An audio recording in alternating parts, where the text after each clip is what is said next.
Something New, Chapter 2. Huh. The town was quiet, and buildings rose in the distance and blurred behind me in the rearview mirror. It was oddly quiet, but that somehow made it feel worse.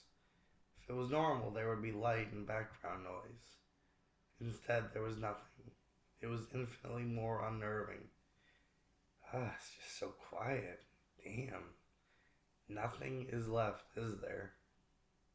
All I could mutter was a quiet tone, as if I was also holding my breath alongside the rest of the world.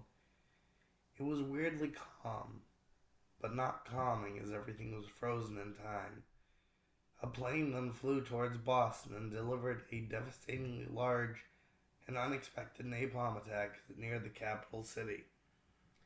Jesus, holy mother of God! The fireball rose high into the sky. The orange flames and greasy, oily black smoke rose quietly. It was a seemingly endless or infinite wall of fire behind me.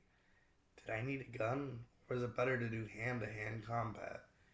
Hell, it was probably both. I had a pocket knife, but that wouldn't be the most helpful. I would need to stop off somewhere and get supplies. Just off the side of the road was a Texaco gas station.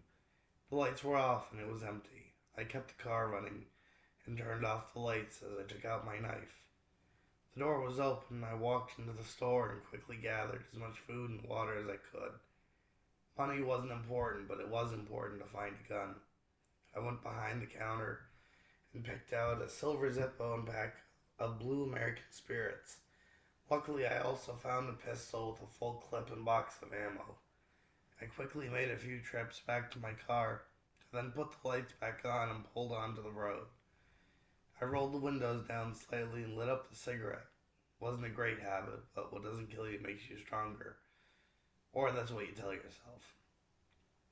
I started to flip through channels and it was nothing but static. The roads were empty with the occasional car either burned or just idly sitting there. In the distance was a figure walking. There it was, a zombie. It was a woman wearing a blue dress. She was idly walking in a yard as I drove through a sparsely populated neighborhood. But as soon as she heard the engine and saw the lights, she walked towards the car. All there was a slight discoloration of her skin, but otherwise normal looking. It was surreal, but mostly sad.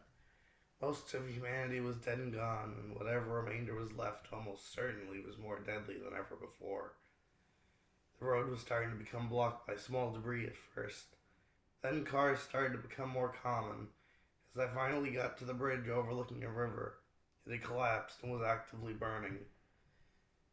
I stopped the car and got out as close as I could without getting burnt.